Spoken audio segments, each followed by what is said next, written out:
Yes, start. Sir, several questions raised regarding the Defense Ministry and the External Affairs and Irrigation Ministries have been clarified by my colleagues from those ministries' scope. My task, therefore, has been simplified to that extent scope. Before I go to the questions financial and economic raised by several honorable members, I should like to clarify one or two points which are more administrative than economic or financial scope. One of them was raised by my honorable friend Stowe. He raised the question about the recruitment by the assistant superintendents, departmental competitive examination, and particularly about the examination held in 2010. He said that about rupees 6 crores were spent for the 2010 examination, and later it was declared that no vacancies were available store. He therefore suggested that a definite procedure should be there and the examination should be held according to the vacancies declared in advance, and all persons who have qualified in that examination should be eligible for promotion or for appointment stop stranger. Sir, I do not know whether the honorable member knows how these vacancies are filled store. He probably refers to the section officer's grade in the Central Secretariat Service store. This is filled 50% by direct recruitment and 25% by departmental competitive examination open to the assistants, example the next lower grade, and the rest 25% by promotion of the assistants on the basis of seniority subject to fitness store. The examination, therefore, that he was referring to was a departmental competitive examination for filling 25% of the vacancies store. It takes about 1 year for the Union Public Service Commission to declare the results of the examination from the time they take up the question of the examination store. It is not therefore possible to declare the number of vacancies to be filled in from the very beginning. Stop to declare them just when the results are out is more realistic, and that is what is done. Stop. Sir, if the examination is treated as qualifying examination, the number of persons who will thus become eligible for appointment will be quite unrelated to the number of vacancies to be filled in, and then the very situation which the honorable member wishes to avoid would arise. Stop.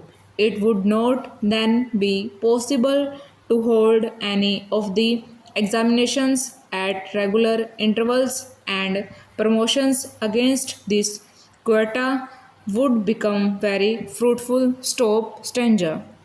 The honorable member also suggested that the rules for recruitment and promotion, etc., should be uniform for all ministries, whether participating in the Central Secretariat Service Scheme or not. Stop. It must be, and this is so, except for the Ministry of External Affairs and the Railways store. These have different rules, but these rules are very much similar and there is not much difference store. But because these persons are recruited for different purposes and by different agencies, they are separate store. Therefore, his purpose is in saying that there should be uniformity is almost carried out. So, the only difference is that the Ministry of Home Affairs does not control the services in these two ministries. Stop stanza.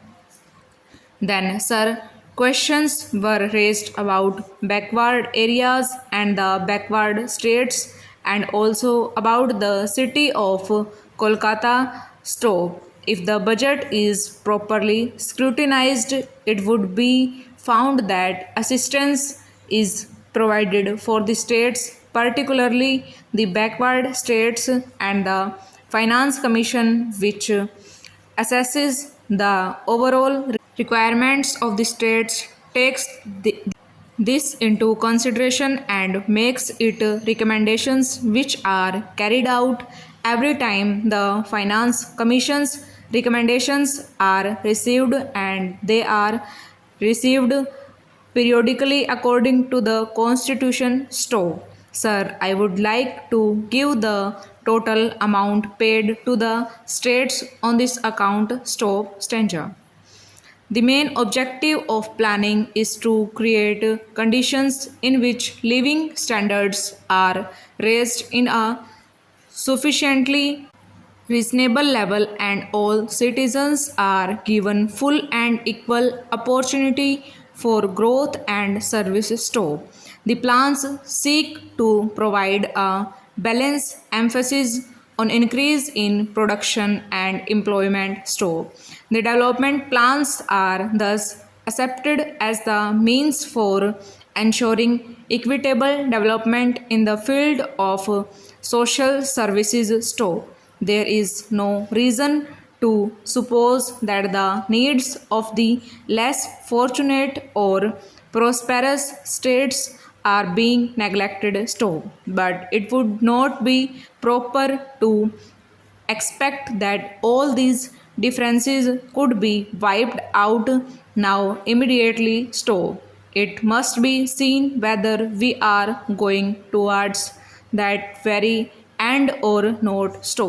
We are deliberately going towards that end, and we hope and trust that in course of time these inequalities would be wiped out, if not completely wiped out, at any rate they would be lessened.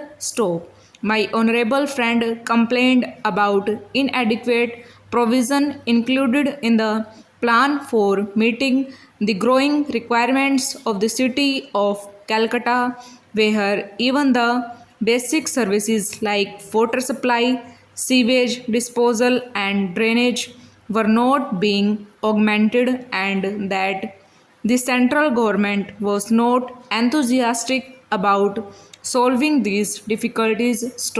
Over.